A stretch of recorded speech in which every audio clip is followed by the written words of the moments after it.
તો હવે નજર કરીએ સુપરફાસ્ટની સમાચારો પર।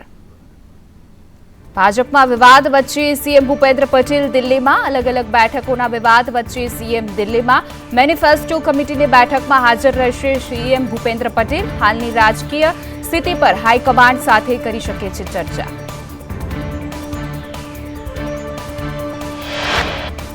ગુજરાત પ્રદેશ ભાજપ પ્રમુખ સી.આર. પાટીલ બનાસકાંઠામાં। ગેરીબેન ઠાકોરના ગઢ વાવમાં ભાજપની જંગી જાહેર સભા। વાવ બ્રહ્મ સમાજના આગેવાન અમીરામ આશલ જોડાશે ભાજપમાં, તો અમીરામ આશલ સમર્થકો સાથે આજે ભાજપમાં જોડાશે।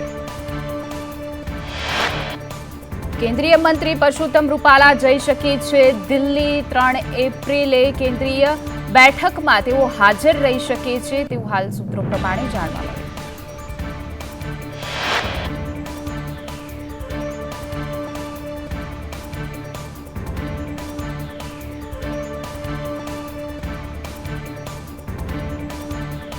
અમરેલી લોકસભા બેઠક વિવાદને લઈ ભાજપનું ડેમેજ કંટ્રોલ। પૂર્વ મંત્રી હકુભા જાડેજાએ બેઠક બાદ નિવેદન ન કરતા કહ્યું કે અમરેલી જિલ્લા ભાજપમાં કોઈ જ વિવાદ નથી।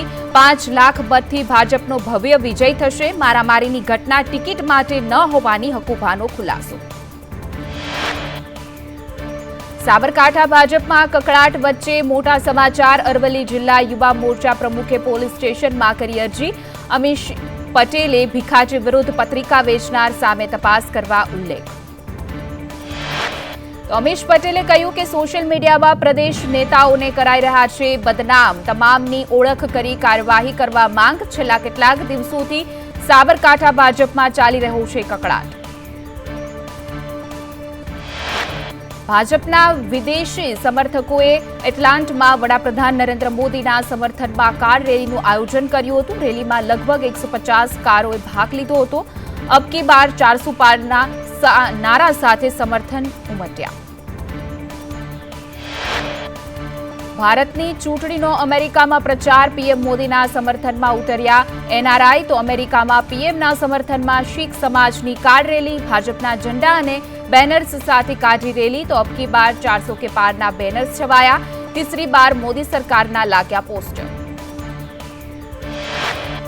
हिंद महासागरનો કચ્છાતીવું ટાપુ શ્રીલંકાને સોંપવાનો કેન્દ્રનો કોંગ્રેસ પર આરોપ। પીએમ મોદીએ ટ્વીટ કરીને કહ્યું કે ડીએમકે અને કોંગ્રેસની સાંઠગાંઠથી માછીમારોનું હિત જોખમાયું। લવ જેહાદ મુદ્દે વીએચપી ગુજરાતના પૂર્વ મહામંત્રીનું નિવેદન। વિધર્મીઓ દીકરીઓને ફસાવી લવ જેહાદનો શિકાર બનાવે છે। એસી, ટીવી, ફ્રીજ રિપેરિંગના બહાને ઘર સુધી આવે છે। કોલેજના પ્રથમ વર્ષમાં પ્રવેશ માટે આજથી પ્રક્રિયા શરૂ। કોમન એડમિશન પોર્ટલમાં આજથી રજીસ્ટ્રેશન શરૂ। સરકારી યુનિવર્સિટીમાં પ્રથમવાર કોમન એડમિશન પ્રક્રિયા। ધોરણ 12ના પરિણામ બાદ 2 સપ્તાહ સુધી ચાલશે આ પ્રક્રિયા। રાજ્યની 14 સરકારી યુનિવર્સિટી માટે શરૂ થઈ પ્રવેશ પ્રક્રિયા। ભાવનગર જીએસટી બોગસ બિલિંગ કૌભાંડમાં ગુજસીટોક હેઠળના વધુ એક આરોપીની ધરપકડ। મોહમ્મદ હનીફ યુનિસ કિટાવાલાની ધરપકડ કરાઈ। તો અત્યાર સુધી 20 આરોપી પૈકી 17 આરોપીની થઈ છે ધરપકડ। સુરતમાં હત્યારા મિત્રની કરતૂત। બહેનની છેડતી અને પ્રેમની શંકાના મિત્રને મોતને ઘાટ ઉતાર્યો। લિંબાયતના નુરાની મસ્જિદ નજીકનો આ બનાવ છે। 4 મિત્રો બેઠા હતા ત્યારે બોલાચાલી બાદ હુમલો।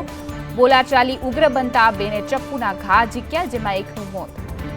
સુરતમાં હની ટ્રેપ કેસમાં મુખ્ય સૂત્રધાર પ્રવીણ મોયને પકડવા પોલીસ દોડતી થઈ છે। વેપારીને હની ટ્રેપમાં ફસાવી 17 લાખ પડાવી રફુ ચક્કર થયો। બેંકની અંદરના સીસીટીવીમાં પ્રવીણ નજરે ચડ્યો। સુરતમાં બીભત્સ વિડીયો કોલ કરી હેરાન કરનાર ઝડપાયો। આરોપી અભિષેક મહિલાને વિડીયો કોલ કરી કરતો હતો હેરાન। અડાજણ પોલીસે કરી ધરપકડ। હળવદ માર્કેટિંગ યાર્ડમાં હરાજી શરૂ। 9 દિવસ બાદ માર્કેટિંગ યાર્ડ ફરી ધમધમતું થયું। તો હોળીનો પર્વ અને માર્ચ એન્ડિંગને લઈને કામગીરી હતી બંધ। નવસારી જિલ્લામાં ખુદ પોલીસ ઇન્સ્પેક્ટરની સુરક્ષા પર સવાર। બિલીમોરામાં પીઆઈની સોસાયટીના સિક્યુરિટી ગાર્ડને અસામાજિક તત્વોએ ધમકી આપી।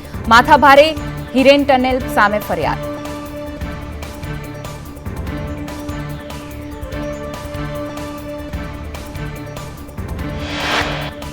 તાપીમાં મદરેસાના પૂર્વ મંત્રીને 4.5 વર્ષની કેદ. ચેક રિટર્ન કેસમાં વ્યારાની ચીફ કોર્ટે ફટકારી સજા. પૂર્વ મંત્રી નિસાર રસુલ મયા શેખને સજા. તો 2000 થી 2021 સુધી વહીવટમાં આચર્યથી ગેરરીતિ. ઓડિટ દરમિયાન 6.5 લાખની ગેરરીતિ ખુલી. સુરતમાં લાંચ કેસમાં મહિલા પીએસઆઈના રિમાન્ડ મંજૂર. મહિલા પીએસઆઈ અને પુત્ર 2 દિવસ એસીબીના રિમાન્ડ પર. તો લાલગેટના મહિલા પીએસઆઈ લાંચ કેસમાં ઝડપાયા હતા. વીમા પોલિસી, લોકર બેંક એકાઉન્ટ્સની તપાસ. ગીર સોમનાથ જિલ્લામાં મંદિરોને ટાર્ગેટ કરી ચોરીને અંજામ આપતી ચોર ટોળકીના 6 શખ્સોની ધરપકડ. ટોળકીએ અનેક મંદિરોને નિશાન બનાવ્યા હોવાની પોલીસને આશંકા. ગીર સોમનાથમાં સરકારી અનાજ સગેવગે કરવાના કૌભાંડનો પર્દાફાશ થયો. ગરીબોના હકનું અનાજ બારોબાર વેચી મારાતું હતું. તો પ્રાંચીની 10 દુકાનોમાં રેડ. ઘઉં, ચોખા, બાજરીનો 2,27,975 કિલો જથ્થો સીઝ કરાયો. કાયલા ચોટીલા હાઈવે પર 36 કલાકમાં 4 અકસ્માતોમાં 6 માનવ જિંદગી હોમાઈ. નવા સુદામાડામાં કારની અડફેટે પગપાળા જતા યુવકનું મોત થયું. હડાડાના બોર્ડ પાસે મહિલાનું કારની ટક્કરે મોત.